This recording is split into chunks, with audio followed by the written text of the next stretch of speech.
So here we have the Toyota Yaris Hybrid Automatic on an 18 plate. I'm going to start off by showing you around the outside of the car, and then we'll hop in and run through some controls on the inside. But from the outside, you can see it's a 5-door car with alloy wheels and tinted windows. Let's start off inside the boot and then work our way around the rest of the car from there. So as we approach the boot, you can see there aren't any reversing sensors. That's because this car has a reversing camera, and I'll show you that in more detail when we're inside the car.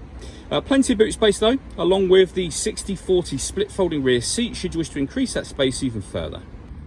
Okay, so we're just going to work our way back round to the front of the car, and then we'll hop in and run through some controls on the inside. But now that we've done a full circle of it, you can see it's in excellent condition the whole way round. Just briefly before we climb in, I think it's well worth seeing the interior from this exterior point of view. There's plenty to run through on the dashboard, so let's hop in and we'll do that now. Okay, now that we're inside the car, we're going to start with the dials. On the right hand side with the speedometer and fuel gauge. In the middle you can see the total miles for the car, which are 11,825. The information displayed above that can be changed using buttons on the steering wheel for various different bits of information, including that digital readout for the speedometer. Over on the left hand side we have this gauge. There's a full video that shows exactly what that is and how that works on our YouTube channel and also on our website, but ultimately it will show you when the motors are charging, whether you're driving in eco mode, and when you're using the engine or the power band, if you like, of the car. Backing out to the steering wheel, on the left hand side we have stereo controls, and on the right hand side the buttons I was using to go through the trip computer a moment ago. We then have a cruise control button just down the bottom there. Over in the centre is where you will pair your phone, amongst other things. Those other things, of course, being your music. So you can see there we have AM, FM and DAB radio.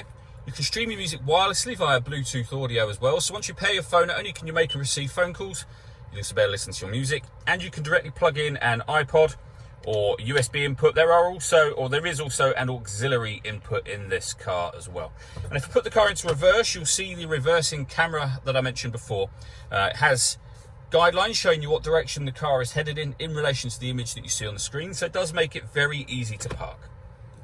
Below that we have dual zone climate control, so you can increase, decrease the fan speed from there. You can also increase and decrease the driver and passenger temperatures, as you can see. You can determine where you'd like the air to be distributed within the car. When you're happy with that, this button turns the air conditioning on and off, so it's on now when that light shows, so off, back on again. Or you can hit auto, and the car will now maintain those temperatures by taking full control of the fan speed, which you can hear it doing in the background. To override that, just readjust the fans to whatever level you want them on, and put this setting back on whatever you want that on as well. We then have a 12-volt charging socket, the auxiliary and USB inputs that I mentioned a moment ago, the gear lever for the fully automatic gearbox, and then finally these buttons just down here. So firstly, that will turn off the traction control. That will put the car in the eco mode, and this, if there's enough charge, will force the car into electric mode. All that leaves me to say is thank you for taking the time to watch this video. If you'd like to come and see the car in person and have a test drive, please feel free to call any of our MJA sites. We'd love to hear from you soon.